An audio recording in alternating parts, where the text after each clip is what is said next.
Assalamualaikum warahmatullahi wabarakatuh. Wassalatu wassalamu ala asrofil anbiya'i wal mursalin Nabina Muhammadin sallallahu alaihi wasallam wa ala alihi wa sahbihi ajmain.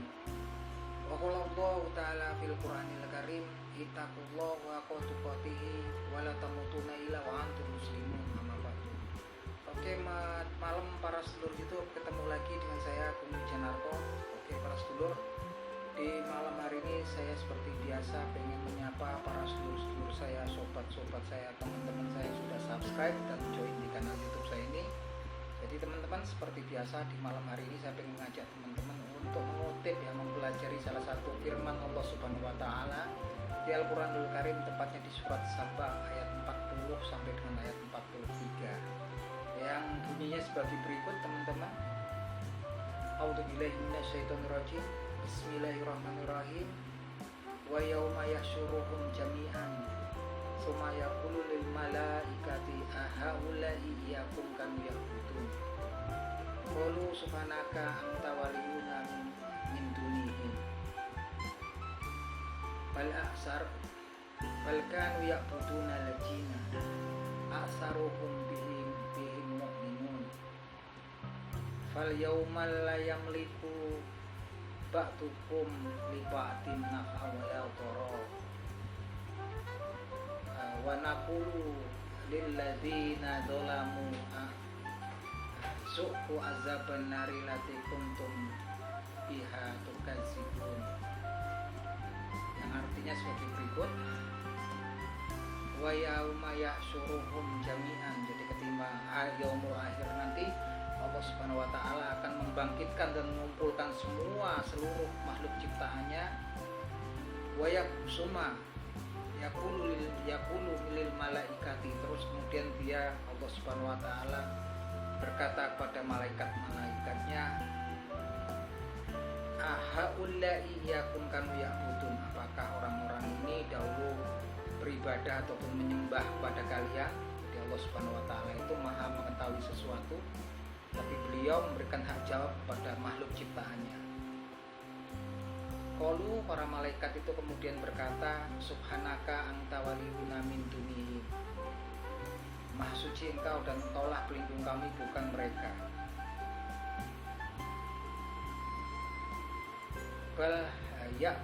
Bal kanu ya'buduna lajina asaruhum bihim mu'minun, bahkan mereka itu beribadah ataupun menyembah jin, aksaruhum bihim mu'minun, bahkan mereka kemudian beriman ataupun meyakini jin tersebut.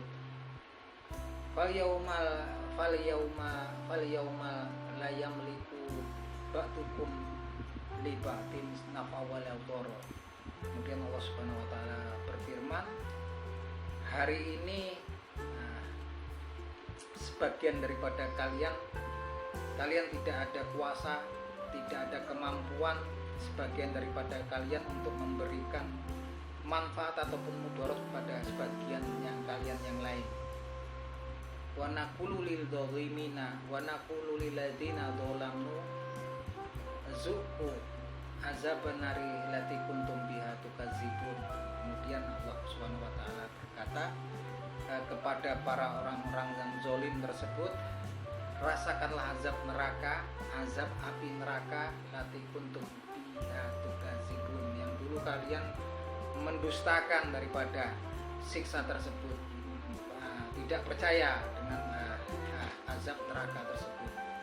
Jadi dari ayat ini ya teman-teman, kita bisa ngambil kesimpulan bahwasanya ternyata bangsa jin ya bisa menyerupai, bisa berpura-pura menyamar sebagai, mengaku-ngaku ataupun menyamar sebagai malaikat, yang mana kita sendiri nggak tahu seperti apa malaikat itu, tapi kan gambarannya ada ya, memiliki sayap ya, ada 2, 3 dan seterusnya, gitu kan, sebagai malaikat yang mulia gitu kan, yang memiliki memancarkan cahaya segala macam. Yang jelas dalam ayat ini diberitakan bahwa makhluk jin bisa menyamar, menyerupai dan mengaku-ngaku sebagai malaikat untuk menipu manusia. yang kemudian manusia-manusia yang kemudian menganggap jin tersebut malaikat ataupun orang-orang suci ataupun roh-roh suci ya gitu kan, mereka kemudian beribadah dan bahkan kemudian mereka beriman atau meyakini keberadaan meyakini jin tersebut, hingga Allah Subhanahu wa taala menyatakan tidak, hari ini kalian tidak akan memiliki kuasa untuk memberikan manfaat ataupun mudarat sebagian kalian kepada sebagian yang lain, kemudian kalian akan merasakan azab api neraka karena kalian dahulu telah mendustakan siksa tersebut gitu kan. Jadi teman-teman, memang kalau kita lihat dari ayat ini, bangsa jin ini betul-betul bisa ya menyerupai, mengaku-ngaku gitu kan, menyamar sebagai seorang malaikat yang akhirnya kesononya kemudian yang tujuan utamanya kemudian manusia untuk percaya ataupun yakin kepada sosok jelmaan tersebut. Bahkan kemudian dikatakan para malaikat aksaruhum bihim mu'minun, dan sampai kemudian manusia-manusia itu beriman di sini artinya nggak selalu menyembah tapi meyakini ya, percaya gitu kan dengan jin tersebut gitu kan. Dan dikatakan oleh Allah Subhanahu wa taala balasannya nanti mereka akan merasakan azab api neraka yang mereka dustakan.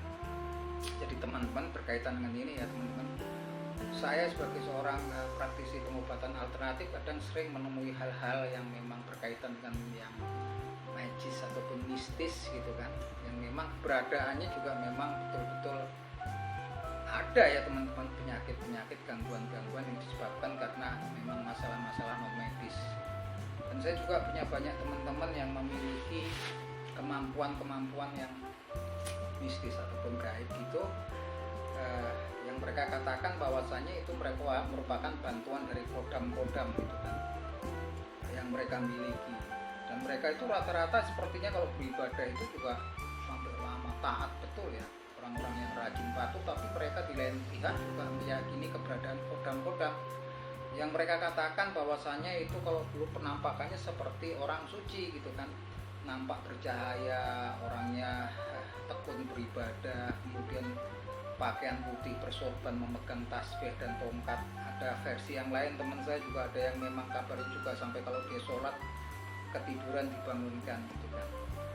Tapi ini betul-betul kalau kita lihat ini hal-hal tersebut patutnya sebetulnya kita hindari ya teman-teman. Karena kalau menurut saran saya sendiri kemudian memang betul lama-kelamaan pastinya juga akan berusaha menyesatkan, karena memang itu berbahaya sekali ya untuk akidah kita ya. Karena memang kita nggak tahu siapa mereka. Yang jelas manusia yang paling cerdas, manusia yang paling pintar yaitu Nabi Adam alaihissalam yang memang mendapatkan ilmu langsung pembelajaran dari Allah Subhanahu wa taala pun ditipu ya bapak moyang kita oleh syaitan gitu kan. Apalagi kita kalau kemudian berusaha bekerja sama di situ kan, meyakini keberadaan makhluk-makhluk gaib itu gitu kan, dan kemudian parahnya kan bercampur aduk kan antara ibadah gitu kan, di lain sisi orang yang taat ibadah, di lain sisi lain juga mempercayai, meyakini keberadaan kodam-kodam pembantu mereka itu kan, yang gaib kan, yang mana kalau kemudian mereka selalu berargumen kepada saya itu kan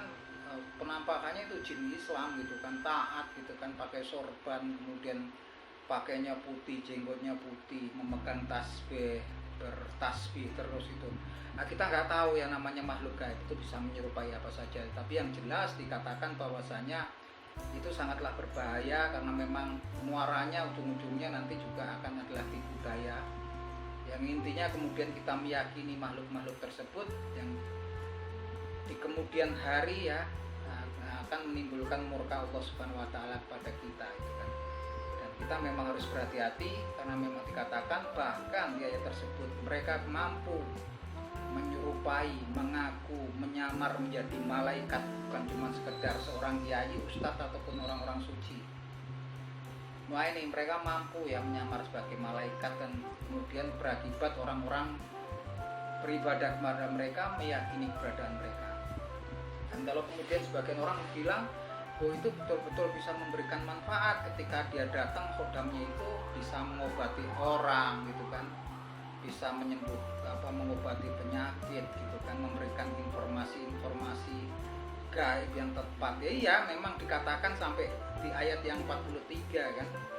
Fal yauma la yamliku bain fal yauma la yamliku ba'dukum li ba'din naf'a wala dharra. Hari ini sebagian daripada kalian tidak bisa memberikan manfaat ataupun mudarat pada sebagian yang lain.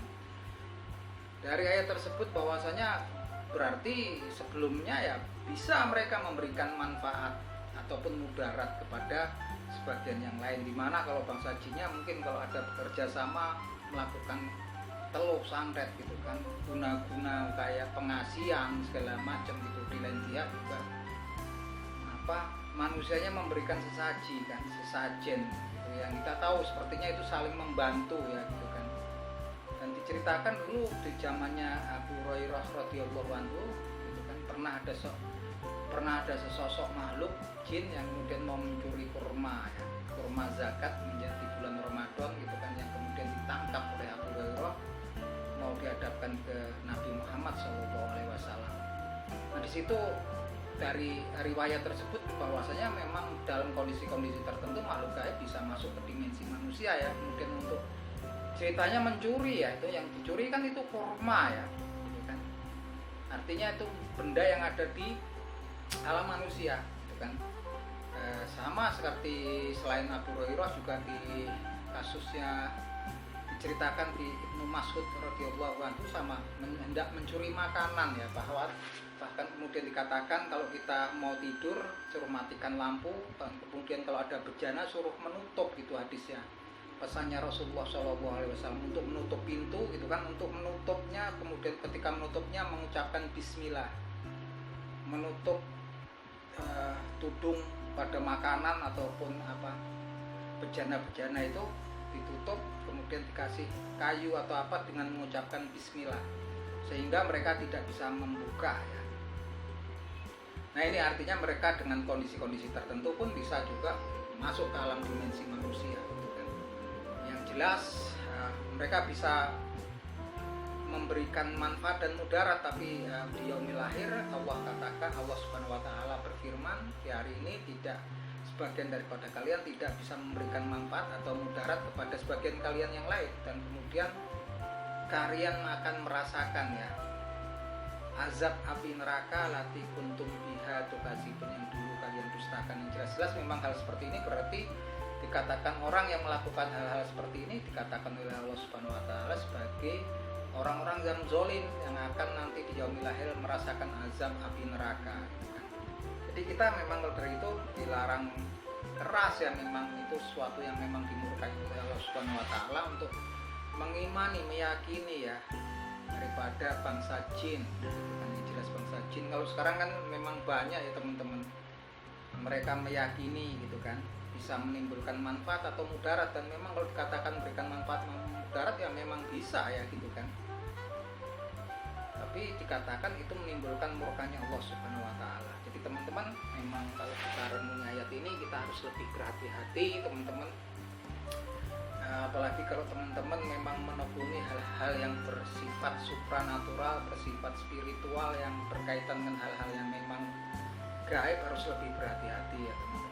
Ada baiknya memang kita ini Al-Quranul Karim itu ilmunya luar biasa ya, perlu kita belajar memang dengan ilmu-ilmu yang sebetulnya kita nggak tahu ya memang apakah itu sesuatu yang dilarang oleh Allah Subhanahu wa taala ataupun yang memang diperbolehkan. Ini yang kita mempertaruhkan keimanan kita ya kayak gitu kan. Karena memang kan kadang-kadang kalau kita mempelajari hal-hal yang bersifat gaib gitu, kadang-kadang yang datang ini kan memang asal usul ilmunya kebanyakan dari sosok-sosok makhluk gaib gitu kan, yang mengaku sebagai roh nenek moyang itu kan, roh orang suci, roh orang yang kemudian moksa segala macam. Yang jelas dikatakan harus berhati-hati karena memang di surat Sabah sendiri sudah diinformasikan oleh Allah Subhanahu wa taala, bahkan mereka bisa menyerupai malaikat, bahkan mereka bisa berpura-pura menyamar mengaku-ngaku sebagai malaikat dengan segala macam kemampuannya. Nah, itu teman-teman